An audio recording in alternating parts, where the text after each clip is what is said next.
Perihal munculnya Ida Dayak secara tiba-tiba dalam sebulan terakhir di jagat media sosial, sosiolog UI ini punya pendapat. Menurutnya, walau tak tahu latar belakang beliau, namun kepopuleran pengobatan dia memang besar karena paparan media sosial. Pengobatan alternatif Ida Dayak ini menjadi fenomena tersendiri di tengah masyarakat. Ida Andriani alias Ida Dayak, perempuan asal Kabupaten Pasir, Kalimantan Timur, itu melakukan aksi pengobatan dengan ritual menari dan mengoleskan minyak ke tubuh pasien yang sakit. Adapun penyakit yang diobati Ida Dayak diantaranya stroke, patah tulang, hingga kesulitan berbicara. Dalam praktiknya, Ida tidak memungut biaya dan hanya menjual minyak bintang. Lalu kenapa masyarakat begitu antusias dengan pengobatan seperti ini? Apa sebenarnya analisa di balik fenomena sosial ini? Sosiolog Universitas Indonesia Ida Ruwaida coba menganalisa fenomena tersebut.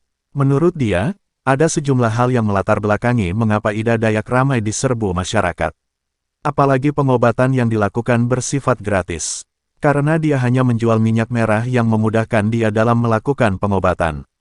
Saya kira memang yang perlu dicatat adalah pengobatan alternatif di masyarakat kita bukan sesuatu hal yang baru ya, artinya memang selalu ada pilihan untuk berobat di luar medis atau apa yang disebut sebagai demedikalisasi, kata Ida seperti disitat saluran YouTube Sapa Indonesia Pagi, Rabu tanggal 5 April tahun 2023.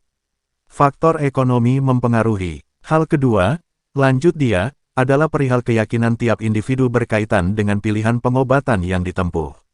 Sebab terkadang ada pihak yang menganggap seseorang yang memilih pengobatan alternatif dianggap irasional. Tetapi di satu sisi, bagi orang yang melakukannya, hal itu dianggap sebagai sesuatu hal yang rasional. Apalagi ketika yang bersangkutan, pasien, atau keluarga sudah menghadapi sakit bertahun-tahun, dan secara medis tidak banyak menjanjikan.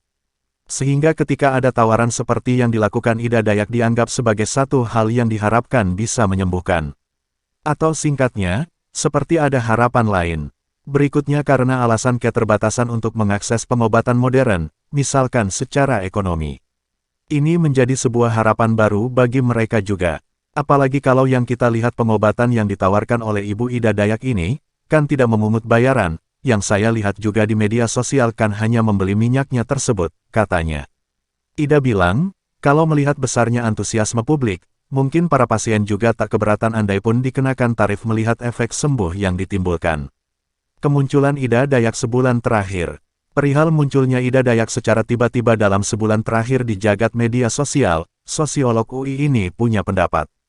Menurutnya, walau tak tahu latar belakang beliau, namun kepopuleran pengobatan dia memang besar karena paparan media sosial.